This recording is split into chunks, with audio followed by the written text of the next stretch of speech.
Good evening and welcome.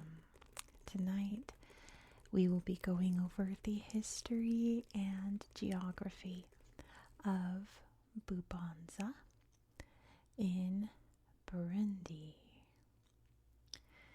Now, this province of Burundi does not have a lot of pictures on a Google Earth. If you're new to this channel, first of all, welcome. After we talk about history and geography, we head over to my tablet and we look at the area on Google Earth. But there's not a lot of pictures this time, but there is one slideshow that I really want you to see. So here's what we'll do. I'm going to intersperse clips of me on Google Earth into the video here so that you can kind of see what I'm talking about, because this map does not do this area justice, especially when it comes to its natural regions. Burundi has 11 natural regions, and there are 3 inside of this province. But first I'm going to put my tablet here and zoom out on the area so you can see exactly where we are, because Burundi is kind of an obscure country in Africa. It is in central, almost southern Africa, along Lake Tanganyika, bordering Rwanda, Tanzania, the DRC, the Democratic Republic of the Congo. And it's a little one. It's a tiny country, so it could be kind of hard to find on a map. Also, real quick, just before I get into it, please be sure to give this video a thumbs up. Sorry, it's really hot. I'm stuck to the book. Please give this video a thumbs up right now if you could. Out of all of the countries that I've profiled on my channel, the least viewed country is Burundi. So thumbs up would help circulate this video. I would appreciate that very much. Comments also help, but liking is much easier and quicker, isn't it? So like I said, there are 11 natural regions in Burundi. 3 of them you can find in Bubanza province. The first one is located over here in the western area and near Lake Tanganyika. The region doesn't exactly border the lake, but it's close enough. This area is known as the Imbo, and the Imbo is relatively flat, a little bit hilly considering the other regions we're going to talk about, but mostly flat. It's mostly found along the lake side here, and because of its flatness, the area is prone to flooding and also malaria, mosquito-borne illness from all of the water. So it's actually one of the more lesser populated areas of Burundi because of that. The second region we will talk about in Bubanza is almost running straight through the center of the province, and it is known as the, and I'm going to try because I keep mispronouncing this when I rehearse, the Mumiwa. Lots of M's together throws me off. Mumiwa. The Mumiwa is a mountainous ridge that runs through Burundi, like a spine running through the country.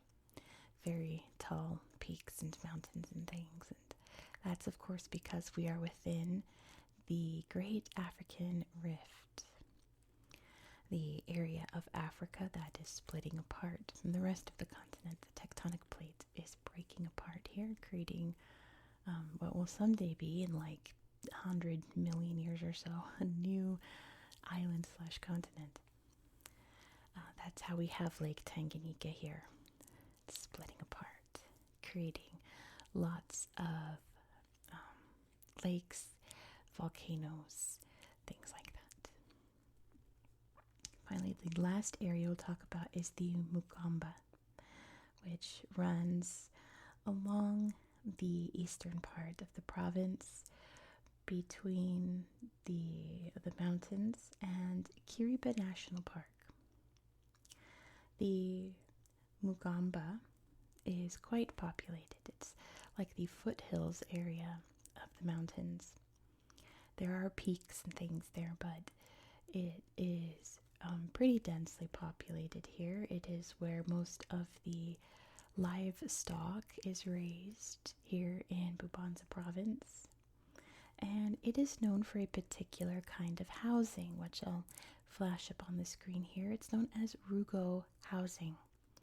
And it's very interesting. It's surrounded by a very high mound wall and has one big central house with little houses attached to them, all of them around, but they're all connected, kind of like a little beehive. And of course, the main house is whoever owns the house lives there.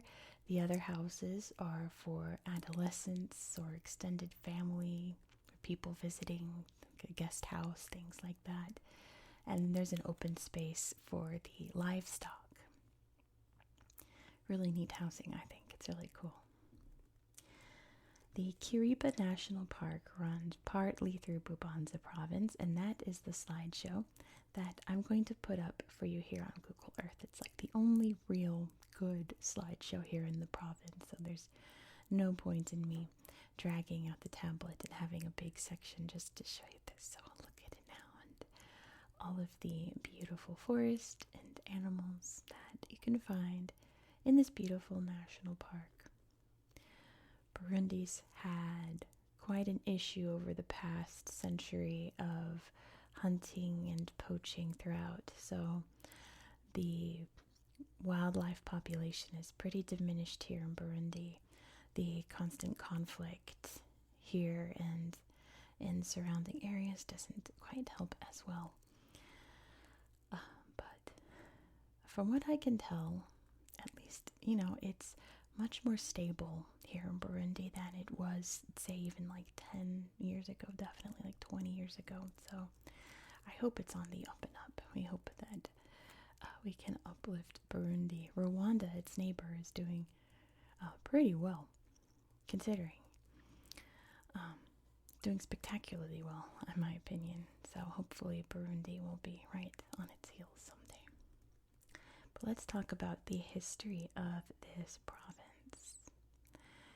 The main, I guess, first ethnicity that we can find here, I'm sure there are many groups, but the first big major one would be the Twa peoples. The Twa peoples. Until the Bonsu migration reached this area.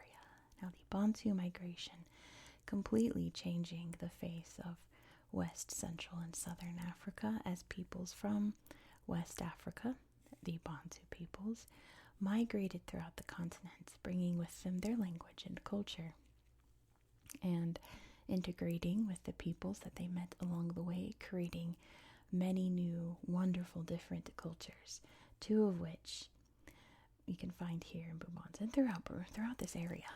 But here in Bubanza province, one group was a pastoralist group, the livestock that I mentioned. They're primarily the Tutsi.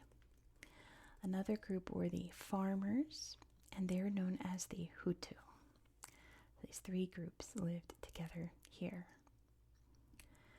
until the formation of the Kingdom of Burundi in the year 1680. Evidently, there was a drought and famine occurring here until a man arrived named Ntare, and he brought with him the rain.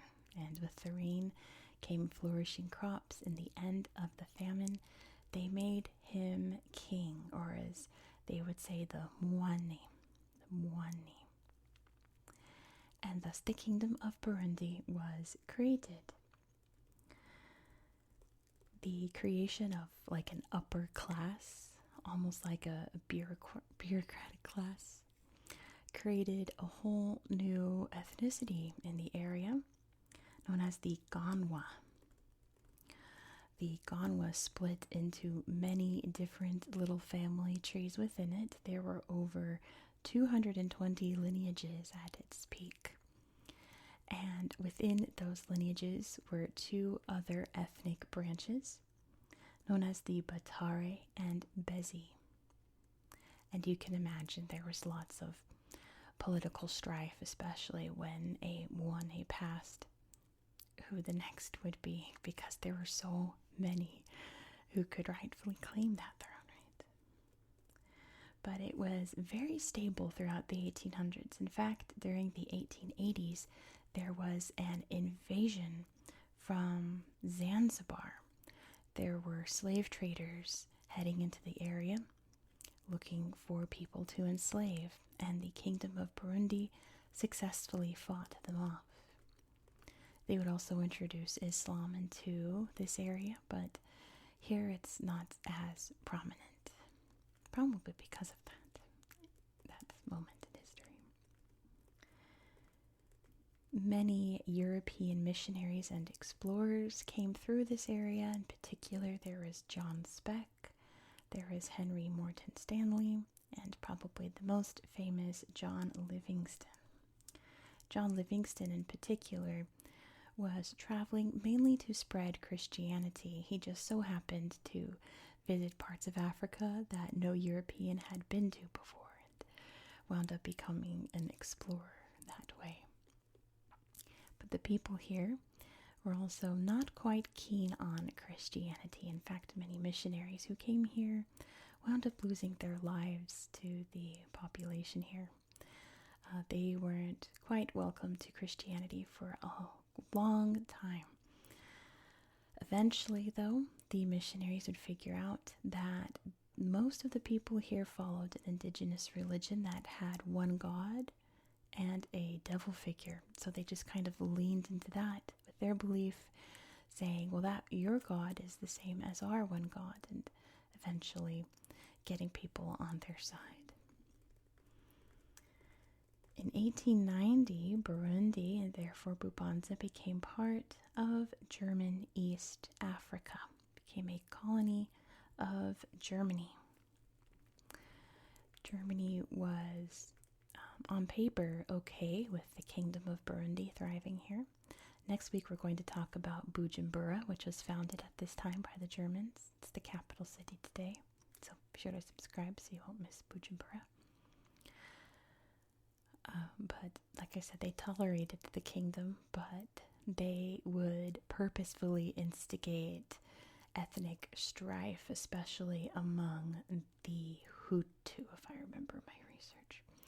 I'm trying to get them to rise up and push back against the leadership here. And of course, the ripple effect of that would last throughout the 20th century. But that's a story for another day. In 1916, World War I is raging up in Europe. This area was invaded by the Belgians, who had this area over here, the Belgian Congo. Of course, the people here were quite nervous about the Belgians being here, because if you know anything about the Belgian Congo and the atrocities committed there, they did not want those atrocities committed here. But from what I can tell, it really wasn't, thankfully. By 1922, Burundi was part of the Belgian colonial empire, ruled over by Belgium, which is interesting because we just talked about Belgium on my channel last week. We went over Brussels. What a coincidence. However, Burundi would gain its independence from Belgium in 1962, and it was a constitutional monarchy.